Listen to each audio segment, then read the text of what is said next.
folks, welcome back to Ndaba Africa. This is Chris once again.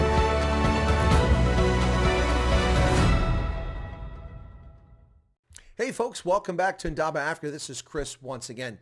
Well, sometimes it's worthwhile waiting. With shenanigans going on with my need to shift from platform to platform, deliver these videos and this content to everyone, I've had a day extra to mull over and consider South African Minister of Finance Tito Mboweni's budget speech. Well, you could have got my views immediately. I would have shared them with you. I happily do that. But now it's after digesting what others had to say, it makes for even more interesting analysis. Let's just talk about what others have had to say, and then I'll give you some of the highlights of Mboweni's budget speech. Dishonest, lacking in detail, uninspiring. Well, those are just some of the better comments that have come out from all quarters in South Africa. Mboweni's budget has come under attack from everyone except President Cyril Ramaphosa at this point. Yeah, let's talk about some of the highlights. Well, of course, they want to raise taxes. Yeah. So he said that in his budget speech that we must advise this House that we now expect to collect Rand 1.21 trillion in taxes during 2021, which is about 213 billion Rand less than our 2020 budget. That's a pretty significant shortfall, folks. And in 2021, 22, the government expects to collect 1.37 trillion Rand. Now, what are they going to do to raise this money? Well, they're going to lower the corporate tax rate for certain companies, and it can be done alongside a broadening of the corporate income tax base by limiting interest deductions and assessed losses. So they're going to harm businesses and invest in advancing the size of their company, investing in it, growing their company. You won't be able to have as many deductions and losses. That's unfortunate because it'll be a wash, essentially, for businesses. Those looking to expand and grow, particularly in the aftermath of the COVID debacle, are going to have a bit of a problem when they can't deduct losses and they can't deduct interest that they're paying. Personal income tax brackets, surprise, surprise, surprise, will be increased by 5%. They expect that they're going to get 2.2 billion additional Rand from this. Now, folks, this is chicken scratch. The shortfall last year was 213 billion Rand. This is 2.2 billion Rand. That's real chicken scratch. 213 billion is not chicken scratch. And then they're going to increase fuel levies by 27 cents a liter. That's an astronomically high increase. And an 8% increase on the excise duties on tobacco and alcohol. 8%. 3 million people lose their jobs. Incomes have people eating grass to survive. Government officials arresting the charitable who take food packages to starving South Africans. And this is what the ANC gives you. More taxes. Just a few examples of some of the increases. 750 milliliter bottle of sparkling wine now will have an extra 86 cents tacked on top of it. 25 grams of pipe tobacco will cost an extra 47 cents for 25 grams. That's absolutely insane. 100 grams would therefore be nearly $2 increase. Wow. Notice how they break it down, 25 grams. Yeah, 100 grams is more figure that people work with in their mind. That's just short $1.88. Wow. Or a Rand 88. Excuse me, a Rand 88. Yeah. And his comments were the following. It's clear that excessive alcohol consumption can lead to negative social and health outcomes. Consumers do react to price increases, and higher prices should lead to lower consumption of alcohol products with positive spinoffs. No, I disagree. Here's the deal. Most people drink alcohol, do so responsibly. So why should they bear the burden of an additional tax increase because you want to social engineer? This is the nonsense they try the world over, taxing sin taxes on alcohol and tobacco, and they punish those who use them responsibly. Shameful. But let's talk about reactions and about a potentially dangerous situation. Ramaphosa's government seems to be sleepwalking through a crisis that's coming right around the bend. That's right, folks, right around the bend. Between Julius Malema and Tony Yengeni and others, including the mayor of Ekurhuleni, showing up at Nkandla unannounced to have a conversation with Julius Malema a short while back, and then the police chief, Beckett Seeley, showing up to meet with him at Nkandla, one has to begin what exactly is going on in the African National Congress. Are the Zuma backing faction with the ANC linking up with the EFF? Will there be a palace coup in the ANC? Will we see Cyril Ramaphosa unceremoniously dumped on his rather considerable derriere, just like Thabo Mbeki was at Polokwane in what I call the Polokwane massacre? Well, look for a vote of no confidence coming sometime soon, and don't be surprised. But Cyril Ramaphosa seems completely oblivious to it. Completely oblivious. Meanwhile, that's not the only concern. The tripartite alliance has been under severe stress ever since the Zuma years. The Congress of South African Trade Unions, COSATU, and the South African Communist Party have been not happy with the ANC and the direction it's taken over the past several years. But let's hear what some people had to say, and we'll talk about that. So the Democratic Alliance's Jordan Hill Lewis said that he was concerned that his budget speech didn't mention things like parastatal bailouts.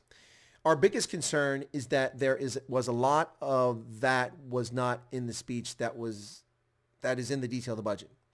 That, I think, was slightly dishonest to leave out. Chief amongst those is the 4.3 billion rand, another bailout for South African Airways, and a 31.7 billion for Eskom that wasn't even in the speech. Wow, 31.7 billion, and yet he's going to talk about raising 2.2 billion, increasing income taxes by 5%. This is something else. Freedom Front Plus leader Dr. Peter Groenewald said he was concerned about the government's massive debt load. He said at this moment we have about 395 trillion debt, which the service cost alone is 270 billion rand a year. Wow, that's more than the shortfall in the budget for this current year. And over the medium term, it will increase to 340 billion a year interest payments. That's insane. UDM, United Democratic Movements, Nkakbongzoni Kwanka, said that the tax priorities were off the mark, that Mboweni's tax priorities were off the mark, so far as they decide to reduce the corporate income tax at a time when they should be reducing the value-added tax from 15 to 14%. Well, yeah, but they actually are increasing taxes when you look at it because they're eliminating deductions, which has a harmful impact. Lowering the corporate tax rate can help, but you might as well leave that higher and not mess with the deductions, because you can't have the deductions. That's the problem. Yes, and so now the real concern that the ANC should be frightened about, the Congress of South African Trade Union, their central committee just finished a 3-day meeting, and they talked about this budget speech from Tito Mboweni. First Deputy President Mike Shingange said Mboweni acknowledged numerous debts the state had, but failed to note the contract it took on with workers. It's not happy about how the government's interacting with workers. Now, COSATU said that it's going to be hard to convince its members in COSATU to campaign for the African National Congress or vote for them in the upcoming local municipal elections. Ooh, that's a shot across the bow. Said some workers felt that supporting the governing party may be at odds with their own personal interest, and also called on the South African Communist Party to create conditions that would allow for it to contest the polls. Well, I will tell you that if you vote for the ANC, you've been voting against your personal interests for well over a decade, nearly 15 years. The African National Congress doesn't care about you. It doesn't matter if you're white, colored, Indian, or black. They don't care about you. And if you think they do, you're delusional. You are not living in the real world. The ANC cares about its personal privilege and taking care of the cadres, and that's it. Yes, they'll use racial language, and they'll racialize everything, and they'll talk about expropriation and land this and land that and take this and take that, and here's a handout here and there's a handout there. And they'll blame Jan van Riebeck for all of their failures. But Jan van Riebeck wasn't in the African National Congress. He had no impact on the African National Congress. They weren't created until around 1912. And he died centuries before that. So you can't blame Jan van Riebeck, and you can't blame apartheid into perpetuity. South Africans are waking up to your broken musical chair. The music's going to stop, and the ANC is not going to find itself with a seat. You're going to go around and around and around and keep taking chairs out, and eventually there won't be a seat for the ANC. And the opposition will still be there. The season is ripe, ladies and gentlemen. The time is ripe to remove the African National Congress at the polls. The municipal elections of 2021 are a golden opportunity for political parties, yet they're squandering them once again. Where are they at? Are they in the townships? Are they in the rural areas? Are they in the mining camps, in the hostels? Do they hit the suburban areas? Who knows? We don't see any coverage, and we don't see anything from these political parties, whether it's UDM, it's the African Christian Democratic Party, if it's the Inkatha Freedom Party, the Freedom Front Plus, the Democratic Alliance. Where the hell are these political parties at? Squandering the greatest opportunity to send the ANC packing since the new dispensation in 1994. Never has the time been more ripe. However, we've now had June, July, August, September, October, November, December, January, and February. 9 months wasted. 9 months in which you could have gotten out and talked to South Africans to convince them how useless the ANC is. Remember, this is the party that brought you alcohol bans, that brought you tobacco bans. 11 million people who use tobacco products could not use tobacco, and those who had could only get it from dodgy, unlicensed, black marketeers, and the cigarettes of questionable, dodgy origin. No open-toed shoe sales. No e-commerce. No cooked chicken. What the hell were these people smoking? Well, I know what they were smoking. You know how it went, right? Remember this? You see, Minister Nkosazana Dlamini-Zuma told us that when people saw, they put the saliva on the paper. And when people saw, they share that saw. Are you serious? Thank you for your condescending, pedantic, elite arrogance, Nkosazana Dlamini-Zuma. Go away. No one likes you. Take the hint. Wow. Anyway, folks, yeah. So Tito Mboweni's budget speech has landed with a very heavy thud. Not happy are any of the opposition parties. Not happy are the EFF. I haven't even mentioned them. And not happy is COSATU. The ruling party is on the ropes, and they just don't know it. Cyril Ramaphosa is in serious jeopardy of a no confidence vote, and he ought to start taking care of business. And taking care of business is not to continue racialization and blaming whites, coloreds, and Indians for all of the ANC's failures. They are their own creation, now controlling this country for nearly 3 decades. Soon they will surpass time in office, unless they're booted, longer than the National Party ruled South Africa from 1948 until 1994. Very soon they will pass that border. And then who will they blame? Well, of course, it will be apartheid and Jan van Riebeck. Who else would they blame?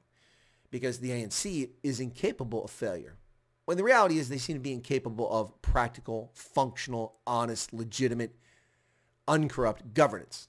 Anyway, folks, there's my take on the budget speech and what Tito Mboweni had to share. A bunch of nothing, increased taxes. And by the way, I'm going to leave you with this thought. So $2.2 billion by raising the personal income tax. That's what they're going to raise, okay? 8% to get a few billion more from alcohol and tobacco. Who are they really hurting? Poor black South Africans are the ones paying for that alcohol and smoking those cigarettes. Their taxes go up. Meanwhile, last year in the summertime, the African Development Bank gave the African National Congress $285 million loan. On top of that, the new development bank, or better known as the BRICS Bank, of which South Africa is a member, gave South Africa a $1 billion loan in August. July, the African Development Bank. August, the BRICS Bank. And also in August, the World Bank, or the IMF, the International Monetary Fund, the IMF gave South Africa $4.3 billion loan with 1.1 percentage rate. That's basically free money.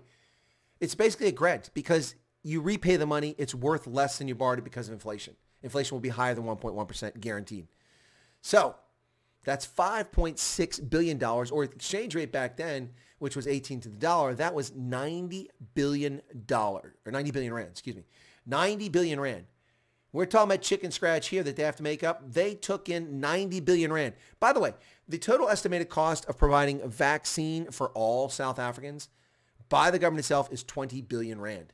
So that 90 billion rand in July and August would have been enough to buy 450% of the required doses to take care of every single person living in South Africa. Get your mind around that. And that only would have been 20 billion. That would have left another 70 billion rand. No need to raise people's income tax. You could actually lower their income taxes because you had all that free money. Where's the money at, folks? Where is the transparency? This opaque monster that's known as the ANC hides this data. Where is the 5.6 billion US dollars, 90 billion rand? What did you do with it, ANC? We don't know, and you won't tell us. And therein lies the problem. Ladies and gentlemen, vote in the municipal elections 2021. Push the enrollment up. Push the voter turnout up. And vote. And make sure you don't vote for the ANC. Do your best to fix South Africa before the ANC takes it down a path of no recovery. Very close to the knife's edge right now, folks. Anyway, thanks a lot for supporting the channel.